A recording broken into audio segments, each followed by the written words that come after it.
Now, in exercise 10.1, we'll start with question number 6.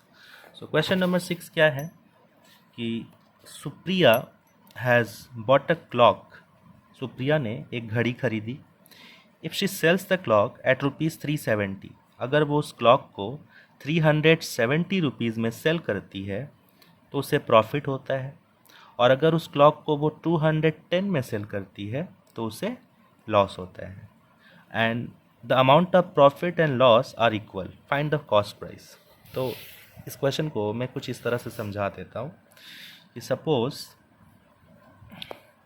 आपने एक book खरीदी, ठीक है, और उस बुक को आपने कितने में खरीदी? 100 रुपीज़ में.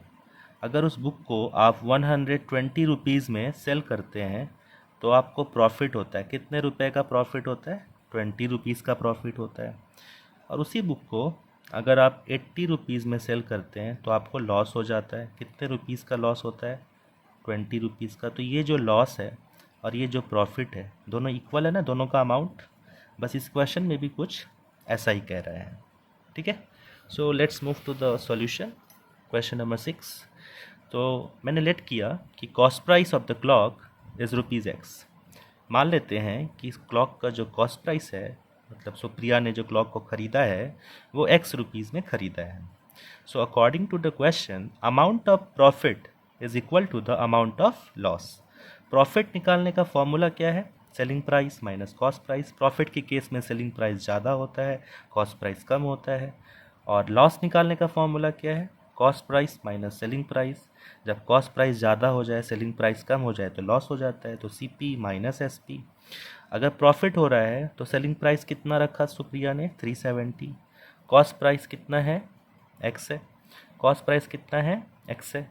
लॉस हो रहा है कब? जब वो 210 में सेल कर रही है तब उसे लॉस हो जा रहा है, तो लॉस वाला सेलिंग प्राइस रखेंगे और ये प्रॉफिट वाला सेलिंग प्राइस प्रॉफिट की जगह में रखेंगे. अब x एक तरफ, विदाउट x एक तरफ, तो यहाँ पर माइनस एक्स था, ये प्लस एक्स है, इधर गया माइनस एक्स हो गया. यहाँ पे माइनस 210 था, ये प्लस 370 है, उधर चला गया माइनस 370. सेम साइन है, इसका भी माइनस है, उसका भी माइनस है. सेम साइन पे क्या करेंगे? एडिशन. तो 1x और 1x क्या हो गया? 2x. और साइन दोनों का ही माइनस है तो है, यहाँ भी माइनस रहेगा. यहाँ भी सेम साइन है, क्या कर दिए? प्लस.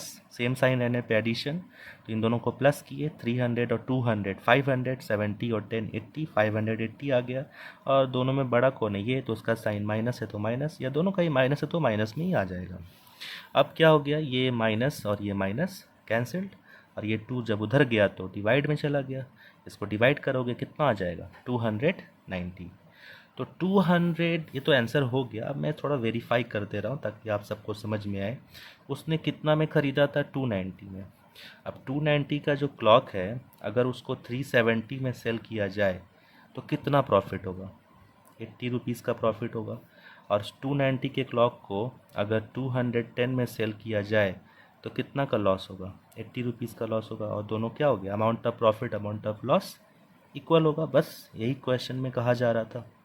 तो क्लॉक है, उसका कॉस्ट प्राइस मैंने लेट कर लिया, और जैसा कि क्वेश्चन में बताया गया कि अगर उसे 370 में सेल करते हैं तो प्रॉफिट होता है, और 210 में सेल करते हैं तो लॉस होता है. And the amount of profit and loss are equal. तो मैंने लिख दिया amount of profit is equal to amount of loss according to the question. Profit का फॉर्मूला, लॉस का फॉर्मूला. सेलिंग प्राइस प्रॉफिट के केस का, कॉस्ट प्राइस एक्स है, cost price x है. सेलिंग प्राइस लॉस के केस का 210. X एक तरफ, विदाउट एक्स एक तरफ. उसके बाद सिंप्लीफिकेशन किया मैंने, 2 से डिवाइड किया, 290 आ गया, जब तो कि क्लॉक का कॉस्ट प्राइस है. आंसर भी मैंने वेरीफाई करके आपको समझा दिया. So this was question number 6. Now we'll start with question number 7. What is question number 7? Question number 7 is given कि my elder sister has bought an umbrella from Arun uncle shop. ठीक है, तो मेरी सिस्टर ने अरुण अंकल की दुकान से एक अम्ब्रेला ख़रीदा. कितने रुपए में ख़रीदा? 255. If Arun uncle gave 15% discount on the marked price, उस अम्ब्रेला का जो मार्क्ड प्राइस था, दो दाम उस अम्ब्रेला के पैकिंग पे जो प्रिंटेड था वो उसके ऊपर अरुण अंकल ने क्या किया 15% का डिस्काउंट दिया। तो बताओ कि मार्केट प्राइस क्या है। तो let's move to the solution. तो सॉल्यूशन में आते हैं। सॉल्यूशन में मैंने क्या लिखा, सबसे पहले द मार्क्ड प्राइस या द मार्केट प्राइस जो भी है मैंने उसे लेट कर लिया कि let the MP marked price या market price of the umbrella is ₹X। ठीक है, कितना रेट है डिस्काउंट का 15%, अरुण अंकल ने जो दिया 15% का डिस्काउंट। तो सेलिंग प्राइस निकालेंगे। सेलिंग प्राइस मतलब कितना में उन्होंने सेल किया। तो जो मार्केट प्राइस था उसमें से डिस्काउंट उन्होंने दिया था तो वो माइनस हो जाएगा। तो मार्केट प्राइस कितना है x माइनस 15% डिस्काउंट दिया, जितना मार्केट प्राइस है उसके ऊपर।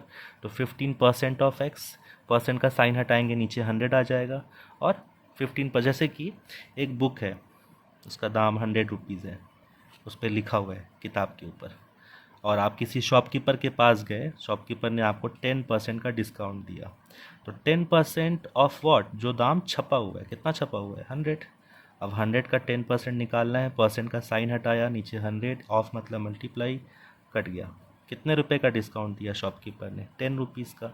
तो अगर किताब का दाम 100 है, 10 का डिस्काउंट दिया, तो किताब आपको कितने में मिली, ₹90 में मिली। तो मैंने भी यहाँ पे वही किया है, 15% of what of market price, what is the market price x, so 15/100 into x मैंने यहाँ पे लिखा।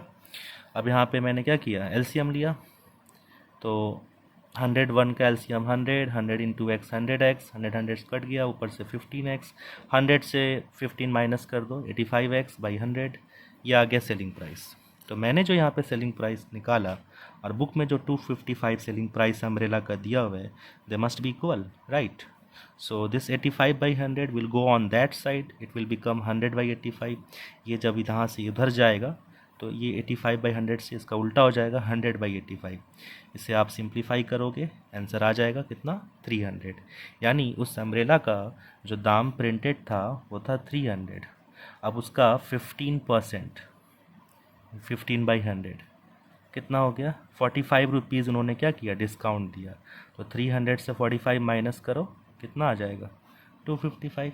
Answer is verified, right. So this was question number 7, that's all.